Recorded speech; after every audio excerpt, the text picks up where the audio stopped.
Hai teman-teman, selamat datang di channel artikel YouTube. Channel pertama cerita Kenshin. Kali ini admin upload lagi ya. Makasih.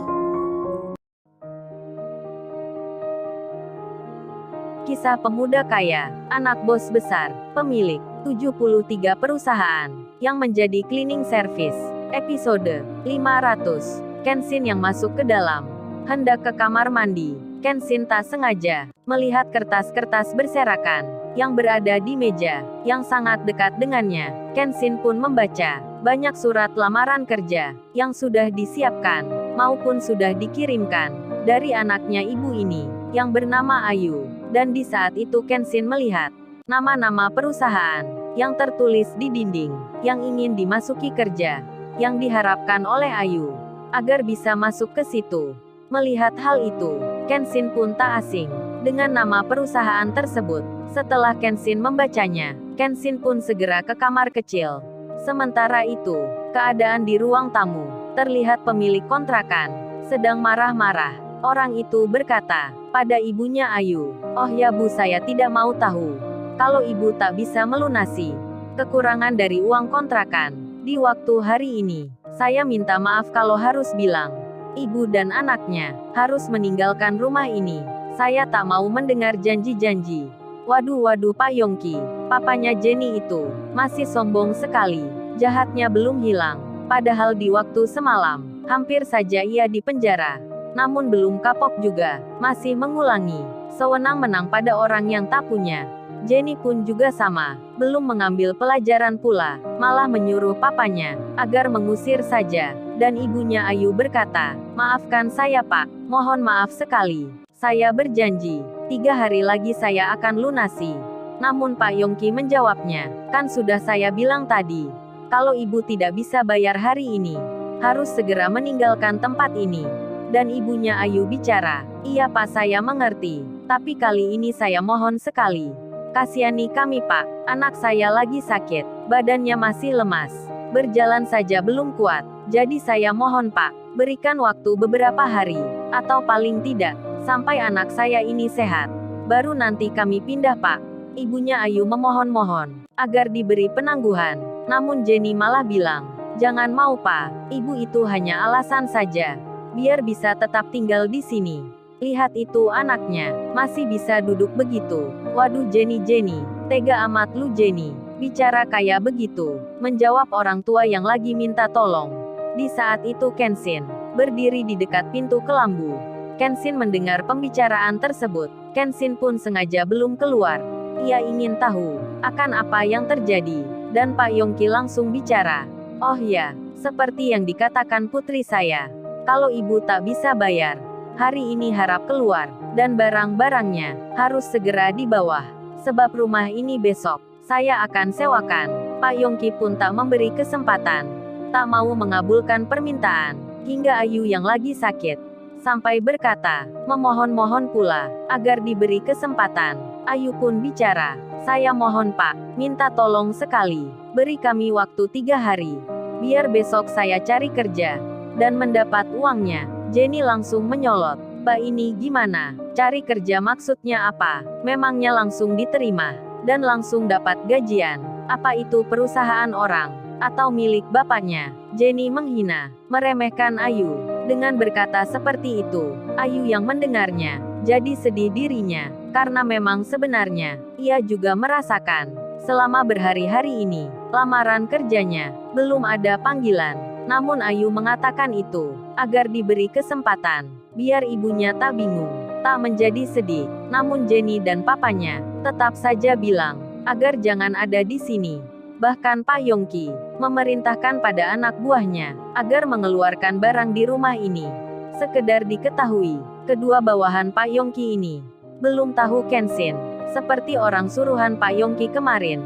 Makanya mereka tadi juga menghina Kenshin, dan bawahannya itu langsung saja mengeluarkan kursi dengan paksa, dibawa keluar rumah.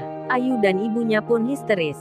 Mereka pun tak sanggup, tak tahu harus kemana, apalagi Ayu kondisinya masih dalam keadaan sakit. Jadi hal itu membuatnya semakin merasakan sakitnya. Dan anak buah Pak Yongki lalu mengambil barang lainnya Mereka masuk ke dalam dengan membuka kelambu. Seketika itu juga, terlihatlah Kenshin berdiri, kemudian langsung keluar. Kenshin pun berjalan menuju Ayu dan ibunya. Tentu saja hal itu membuat Jenny dan papanya menjadi terkaget sekali melihat Kenshin ada di sini. Tiba-tiba keluar dari dalam. Wajah mereka begitu terheran, sangat-sangat tak menyangka, bahkan tak membayangkan akan bertemu pemuda itu yang tadi malam memaafkan, mengeluarkannya dari penjara. Pak Yongki dan Jenny agak gemetaran jadinya, tiba-tiba ketakutan, dan Kenshin sendiri terlihat tangannya membawa surat lamaran kerja yang diambilnya dari meja. Surat lamaran kerja milik Ayu. Kenshin pun bertanya, "Oh ya, Mbak Ayu ya namanya. Saya minta maaf sebelumnya ya, telah mengambil dan membaca surat lamaran kerja mbaknya. Tapi ini saya mau tanya, apa benar mbaknya ingin bekerja di perusahaan ini?" Ayu pun tak mengerti mengapa pemuda ini bertanya begitu. Membawa lamaran kerjanya pula. Sedang saat ini kondisinya, dirinya dan ibunya diusir oleh yang punya rumah. Meskipun demikian, Ayu itu menjawabnya. Dengan pelan-pelan Ayu bicara, "Iya, memang begitu. Saya ingin sekali Mas bekerja di situ. Tapi rasanya itu tak mungkin. Sudah lebih 1 bulan, belum juga ada panggilan." Ayu bicaranya pelan-pelan. Di samping ia ketakutan, ia juga merasakan sakitnya. Sampai ibunya bicara, curhat pada Kenshin. "Iya Mas Kenshin, Ayu sakit ini karena sering keluar rumah, baik pagi siang malam, hanya untuk menaruh lamaran kerja dan bertanya ke teman-temannya. Hingga Ayu telat makan, akhirnya jadi sakit begini." Sedang Jenny dan papanya, mereka masih terdiam. Bahkan anak buahnya diperintahkan langsung berhenti. Dan Kenshin bilang ke anaknya ibu itu, "Kalau gitu saya bantu ya Mbak Ayu, agar lamaran kerjanya bisa langsung diproses segera." Kenshin mengambil handphonenya, terlihat menelpon seseorang, dan langsung mendapat jawaban. Rupanya itu sambungan telepon, video call WhatsApp, yang terhubung secara langsung.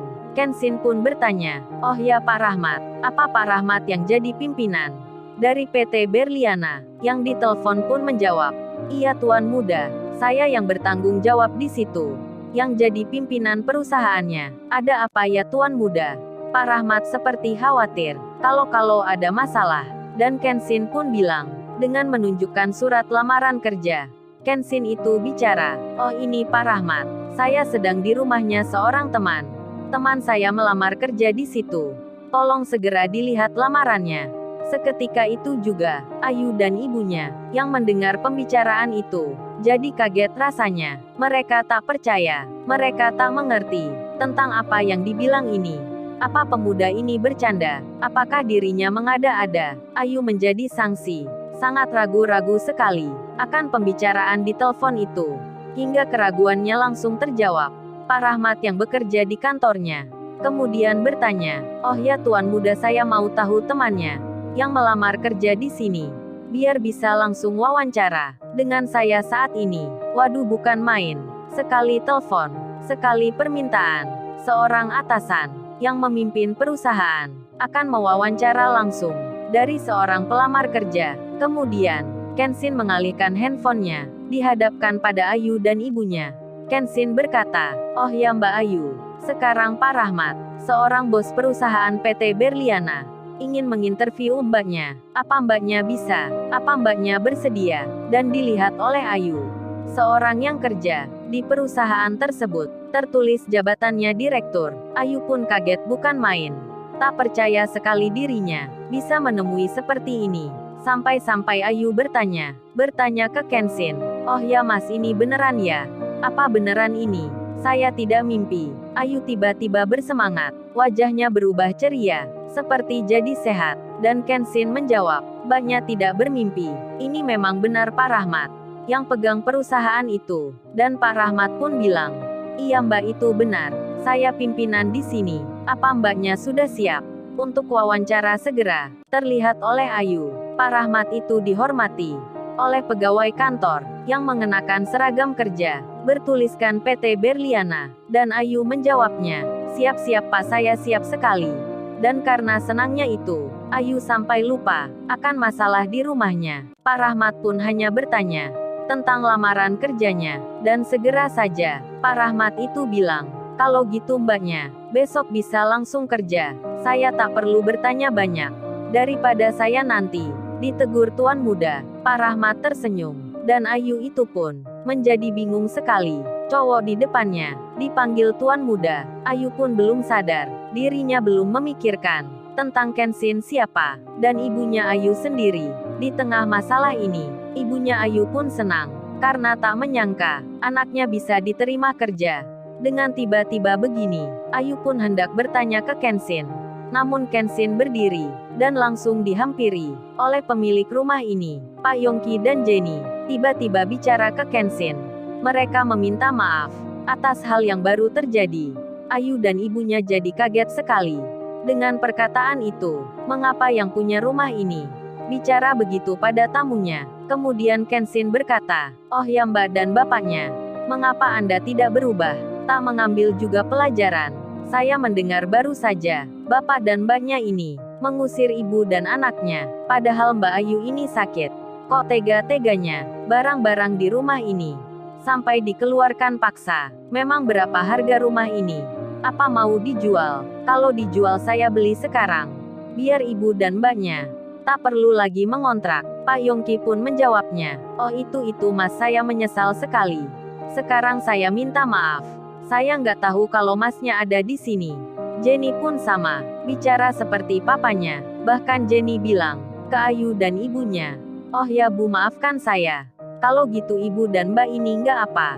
Tinggal di sini saja. Kita nggak permasalahkan. Iya nggak pak. Jenny bicara ke papanya. Papanya pun mengiyakan. Dan langsung memerintahkan pada anak buahnya agar memasukkan barang-barang ke dalam rumah lagi. Ayu dan ibunya jadi tak mengerti mengapa tiba-tiba begini. Orang yang punya rumah ini langsung saja berubah, tak jadi mengusirnya, bahkan minta maaf pula. Ayu pun langsung tersadar tentang cowok di depannya, pemuda yang bisa menghubungi, yang menelpon bos perusahaan. Siapa dirinya? Ayu pun ingin bertanya tentang Kenshin. Dan Ayu bicara, oh ya mas, saya boleh tahu ya? Memangnya mas ini siapa ya? Kok tadi bisa menelpon pimpinan perusahaan Berliana? Katanya masnya kerja cleaning service.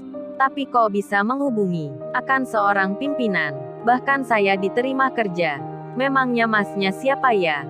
Ayu bertanya, merasa penasaran dirinya. Dan Jenny yang mendengar itu merasakan hal yang sama, ingin tahu pula mengapa anaknya orang kaya kerjanya cleaning service. Kemudian Kenshin pun menjawabnya, oh itu maksudnya, saya memang kerja cleaning service.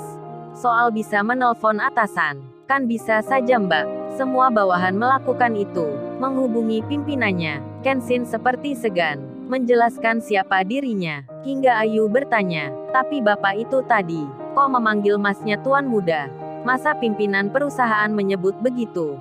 Kenshin pun tersenyum, dan langsung bicara, oh itu mbak, maksudnya, perusahaan itu sebenarnya adalah salah satu yang dimiliki ayah saya. Mendengar hal itu, Ayu pun kaget jadinya, begitu pula dengan ibunya, tamu yang di rumahnya. Ternyata, anaknya orang kaya, yang punya perusahaan yang dilamar kerja olehnya. Ayu pun jadi mengerti, mengapa bos itu tadi begitu menghormati. Dan Jenny tiba-tiba bicara. Jenny itu bilang, oh ya mbak dan ibunya, ini uang kontrakannya, disuruh papa mengembalikan, dan tak usah bayar, untuk tahun ini. Waduh, Jenny, kok langsung berubah begitu? Apa karena ada Kenshin, hingga ia dan papanya tak jadi mengusir akan orang yang tak punya?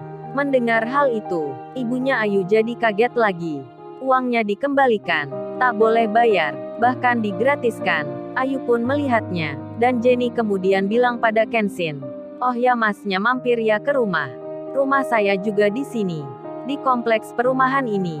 Sekalian nanti makan bersama. Jenny mengundang Kenshin agar mau ke rumahnya, dan anak buah papanya, yang tadi menghina Kenshin, merendahkan kerjanya, sekarang jadi malu sekali. Ternyata pemuda itu bukan pekerja biasa, dihormati pula atasannya. Dan Kenshin menjawab Jenny, oh itu mbak, terima kasih undangannya.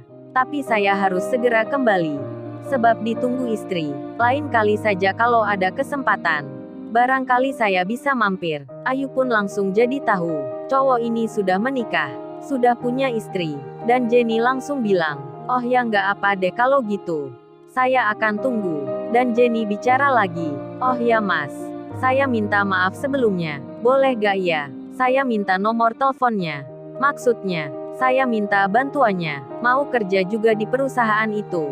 Apa bisa ya? Loh Jenny kok tiba-tiba mau kerja ikut orang? Kan papanya sudah kaya, pacarnya juga sama. Kenshin pun bertanya, bukannya mbaknya sudah kerja? Jenny menjawabnya, iya itu benar. Tapi kan saya belum pernah kerja di perusahaan besar. Jadi mau juga berkarir di situ. Waduh ternyata Jenny ada maunya. Ingin dimasukkan kerja Kenshin. Dan Kenshin menjawabnya, ya sudah kalau begitu. Mbaknya buat lamaran saja. Nanti bilang dari saya. Kalau bisa besok berangkatnya. Sama Mbak Ayu ini saja. Jenny menjawabnya, siap-siap. Saya akan segera membuatnya. Jenny pun senang. Dan antara Jenny dan Ayu, mereka pun janjian. Sekarang jadi teman. Kemudian Kenshin berpamitan. Meninggalkan tempat itu. Dengan naik motor biasa. Kenshin berangkat. Jenny melihatnya. Dan Ayu pun sama. Melihatnya juga. Lalu, bagaimana kisah selanjutnya? Subscribe channel ini. Untuk episode berikutnya. Terima kasih. Jangan lupa ya guys, untuk kelanjutan ceritanya ada di channel Artikel YouTube. Jangan lupa subscribe ya guys. Dan tekan notifikasinya